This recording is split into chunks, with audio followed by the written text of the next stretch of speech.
बरं, अमरावतीचा कसा विकास झाला पाहिजे असं तुम्हाला वाटतं? तुमचं कसं काही आहे, विजनरी मॉडेल आहे अमरावतीचाच नाही, अमरावतीसाठी? जगाच्या धर्तीवर देशाच्या पातळीवर विकास व्हायचा असेल तर शेती हे केंद्रबिंदू आहे, लक्षात घ्या. विकास म्हणजे रस्ते आहे का? विकास म्हणजे फक्त पुलं आहे का? विकास म्हणजे काही मोठ्या इमारती आहे का? ह्या ह्या व्यवस्था तुम्ही काय राहिलं आहे का? आमच्या शेतीकडे शेतीकडे का दुर्लक्ष करताय तुम्ही? सगळ्यात मोठं जर शेती कृषीप्रधान देश हा जगाच्या पाठीवर नक्कीच. भारत असताना मग प्राधान्यामध्ये शेती दिसतं का तुम्हाला? शेती केंद्रस्थानी आणा ना.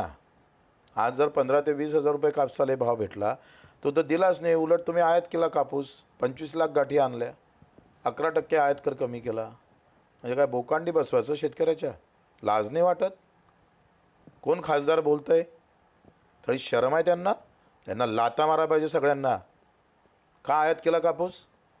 तुम्ही कधी ब्रेकिंग दाखवलं? का एवढ्या लाख गाठी आल्यामुळं इथला शेतकरी पाय घासून मरण हे कधी दाखवतोय आपण? नाही दाखवत. कारण शेती हा तुमचाही प्रश्न नाही, आमचाही प्रश्न राहिला नाही, सरकारचाही नाही, विरोधकांचाही नाही. फक्त विरोधात असलं तर बोंबलाचं शेतीबद्दल, सत्तेत गेलं का मग आहेच व्यापारी.